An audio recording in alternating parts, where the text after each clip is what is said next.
In 2009, Wayne County prosecutor Kim Worthy took a phone call. It was the deputy chief of my special victims unit who was breathless on the other end of the line. He said, "Boss, you are never going to believe what I just saw." That's Worthy at a TED Talk a couple of years ago. He told me that he had just visited what he thought was an abandoned warehouse where the Detroit Police Department was storing evidence. Inside were 11,341 abandoned, untested rape kits. Some of them went back to the 1980s. These kits were spilling out of large black garbage bags and empty oil drums. Each kit represented a victim, mostly a female, that had suffered a violent sexual assault. Each of them voluntarily endured an hours-long rape kit process with the hopes that the results of that, they would find their perpetrator. And unbeknownst to all of them, all 11,341, those kits were never tested. Since then, Kim Worthy made it her business to process this horrifying backlog of untested rape kits. And as we'll hear today, that work is finally almost complete. This is Stateside. I'm April Baer. Justice being delayed for, in some cases, decades for these thousands of rape victims is hard to fathom. But in 2009, there was additional concern for officials. You know, the county prosecutor and others say that serial rapists were left on the streets because no one was getting the evidence, no one was making these cases, and no one was, most importantly, convicting these assaulters. Bryce Huffman at Bridge Detroit has this story about the ongoing saga. You know, this was a really embarrassing moment for the police department and for the city, but I think as a result, it made other cities start to really do this work, and it helped the city of Detroit in particular really change the way they think about testing these rape kits and the urgency with which these cases need to be tested. Did the city and the county ever have an answer for why these cases and the kits had languished for so long? There was no real answer given. City officials blamed it on people who came before them. County officials blamed it on the city officials, blaming the city officials before them. So there was no real answer given as for why these kits were just languishing in a warehouse, aside from the fact that, cost was one of the reasons given. They were saying that, until the department has the money to test all these kits, we can't really do much about it. But that's not an answer that's satisfying to anyone who was involved in any of these cases. Right. So enter Prosecutor Kim Worthy. She made it a point throughout her tenure and in campaigning for re-election that these kits were going to get some attention. How long has that process now taken? It's taken about 12 years now. So from 2009, when the kits were first found, Worthy was pretty instrumental in trying to not only get the kits tested, but to prevent it from happening again. And one of the ways that she did this was by really working hard to get laws changed around how these kits were tested. So in the state of Michigan, now you can't just have a bunch of rape kits languishing around in a warehouse.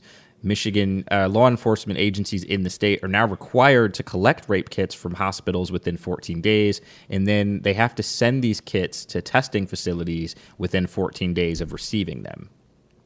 So, Bryce, when we talk about clearing that backlog over 12 years, what was involved in getting this done? I mean, I imagine there's the technical piece of it, but also the investigative hours on the legal end of the cases? Right. So, right now there's 199 cases still being prosecuted from 2009, and then there's 150 cases that are still awaiting an investigation. So what it took was a lot of coordination between the county prosecutor's office, the Michigan State Police, the Detroit Police Department, and then law enforcement agencies in other states, because one of the things that is maybe most shocking or most appalling about this is that about 40 states, including Michigan, are all connected to evidence from these kits. Yeah. So this is something that was handled by multiple jurisdictions, yes? Yes, for sure. It was county, city, state, and then other agencies from other states as well. At the end of the day, we have, at this point, more than 4,000 cases closed and 224 convictions. That's incredible. It is. And I think one of the things that is, that sticks out to me about this is that, even though some of these rape kits are decades old, Kim Worthy and her office, they really are committed to testing these kits and prosecuting anyone that they can who is connected to any of these assaults that occurred.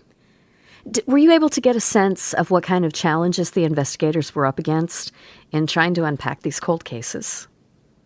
Yeah, so some of the difficulties were, this evidence is fairly old. Some of the people who might have left DNA in these kits, are no longer alive. Some of them are already in prison. Some of them, some of the kits came back with testing that wasn't the most conclusive.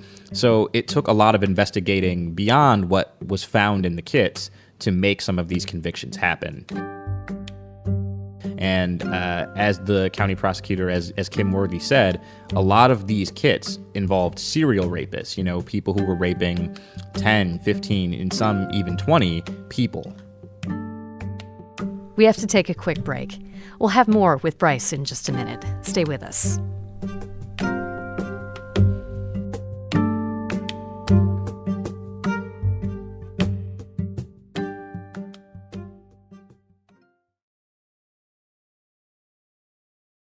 Support for Michigan Radio's Stateside podcast comes from Lake Trust Credit Union, working to empower financial well-being for Michigan consumers, businesses, and communities.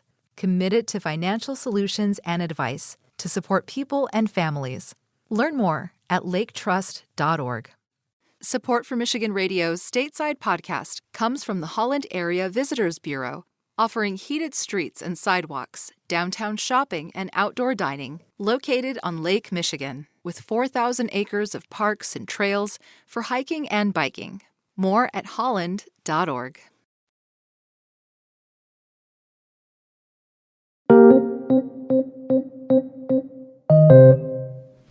Kim Worthy has said that the kits and the work that went into processing them will help solve other crimes. Can you explain what she means by that and what she has in mind? Right. So, with these kits, it's DNA evidence, right? And if, let's say, from one of these kits, you find DNA from someone who was on trial for murder or in a robbery or something like that, the DNA from these kits could actually make connections between cases that are, otherwise unrelated or seemingly unrelated. So someone might have left DNA at a crime scene that matches DNA that's found in one of these kits. So you're not just getting sexual assaulters off the street. You could potentially be getting murderers off the streets as well with this evidence. It feels like all of this work and all of this effort, it's not going to mean as much if the state of Michigan finds itself in another 10 years with the same situation on its hand. What do we know about how these kits and these rape cases are processed today? One of the big changes is that in 2014, a law passed in our state that law enforcement agencies here have to collect the kits from hospitals within 14 days, and then they have to send those kits to labs within 14 days of taking possession of them. That law also requires that the labs analyze these kits within 90 days if sufficient resources are available. And one of the big changes is that because of this case, the resources from county prosecutors, from the state, from people prosecuting these cases are going to be there. People want these kits to be tested as early as possible because that gives them the best chance of getting these assaulters off the streets. I get that the laws have changed, and that seems like a very good thing. But one of the things about rape cases is they tend to come with a lot of baggage on the side. I know that for the story, you talked to John Serta, a Detroit police captain in the Special Victims Unit.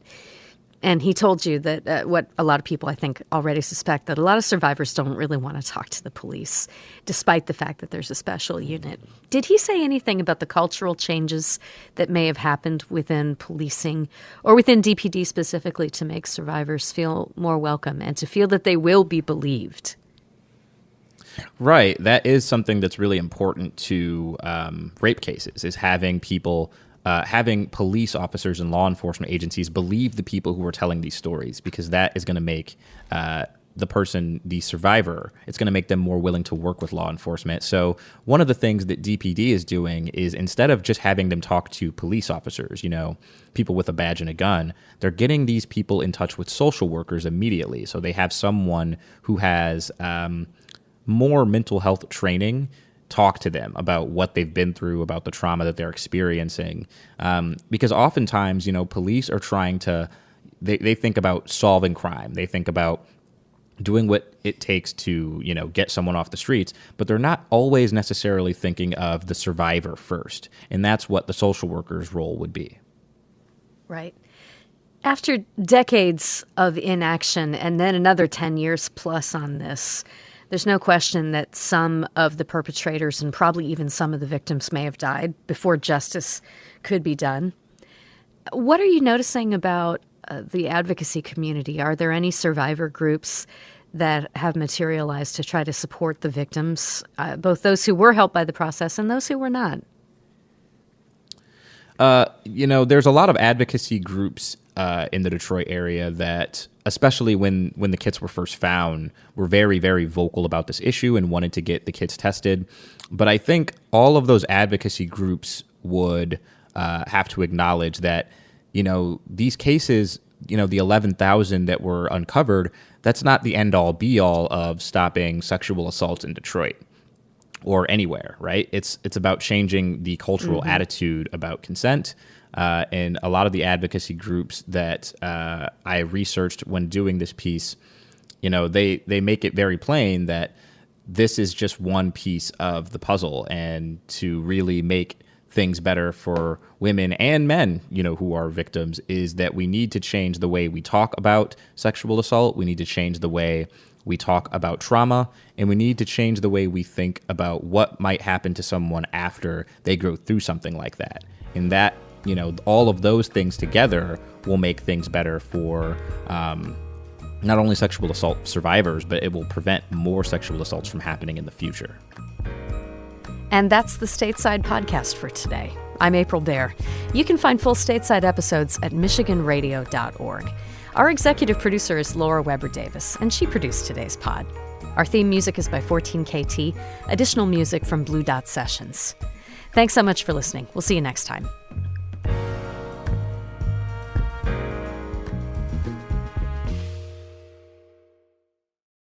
Stateside is your daily connection to the people and places that only Michigan can offer.